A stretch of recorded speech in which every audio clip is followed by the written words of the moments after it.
Let me ask you something before we begin. When you hear the word God, what do you picture? A bearded old man in the sky? A moral judge? A creator who watches but never quite explains himself? Now, what if I told you that one of the earliest gods humanity ever named wasn't a moral figure at all, but a concept? Not a personality, not a savior, but the sky itself. Today, we're talking about Anu, the Sumerian god of the sky. And yes, God might already be the wrong word. Let's slow down and peel this back together. Who was Anu, really? Anu appears in the oldest written records we have, Sumerian tablets dating back over 5,000 years. Long before Zeus threw lightning bolts, long before Yahweh spoke commandments, long before Odin sacrificed his eye. Anu wasn't a warrior. He didn't descend to fight monsters. He didn't walk among humans. Anu simply was. He represented the sky, the highest authority, the unreachable realm above.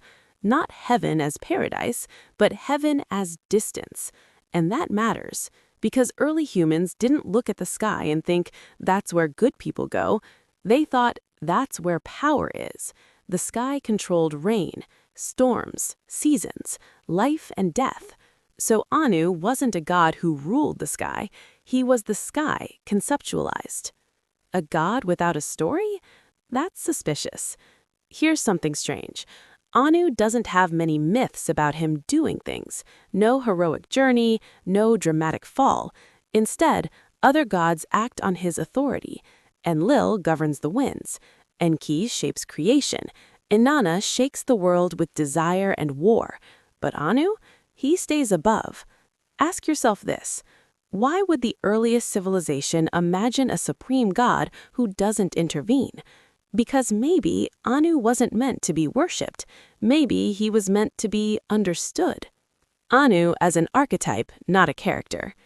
Let's connect some dots. In psychology, Carl Jung talked about archetypes, universal patterns the human mind uses to organize reality. Anu fits perfectly into what Jung would call the transcendent authority archetype, the unreachable source, the silent framework, the rule set of reality itself. In modern terms, think of Anu less like a king and more like the operating system. You don't talk to it, you don't see it, but everything runs on it. And once you see it that way, Anu suddenly appears everywhere. Cross-cultural echoes. Anu wasn't alone. Let's compare. Dais Pitar in early Indo-European belief, literally sky father. Uranus in Greek mythology, the sky itself, overthrown by more active gods. Tengri in Turkic belief, an abstract sky power, not a moral deity. Even El in early Semitic traditions starts as a distant high god before becoming more personal. Different cultures, same structure. A distant sky authority replaced over time by gods who act. Why? Because civilizations changed. When gods came down to earth. Early societies were small, agricultural, fragile. The sky was the biggest unknown. But as cities grew, as laws formed, as kings needed legitimacy, gods became closer, more human, more emotional, more political. Anu faded into the background, replaced by gods who could justify power, war, and order. This pattern repeats everywhere. The older the myth, the more abstract the god. The newer the myth, the more human the deity. That should make you pause, because it suggests something uncomfortable. Gods evolve as human societies evolve. Taboo question. Was Anu even a god? Let's break a taboo. What if Anu wasn't originally a god, but a cosmological idea? Early humans trying to answer a brutal question. Why is the universe ordered at all? Before math, before physics, before language had precision, Anu was a placeholder for cosmic structure.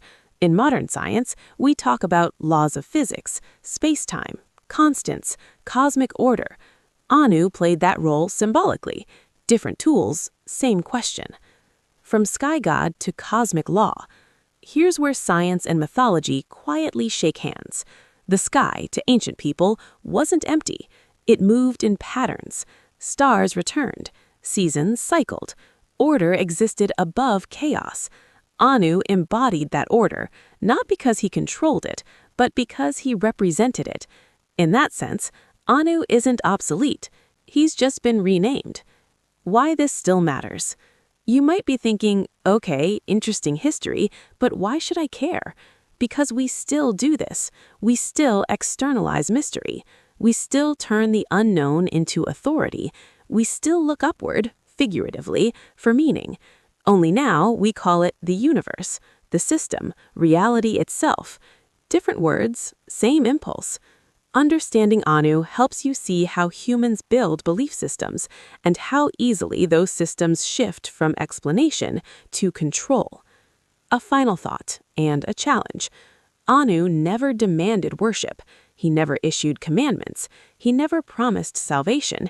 He simply existed as a framework. And maybe that's the most honest form of belief humanity ever created. Before gods needed followers, before myths needed morals. So here's my challenge to you. Next time you hear a story about a god, ask yourself not who that god is, but what human question that god was built to answer. Because when you do that, you're already thinking beyond the known.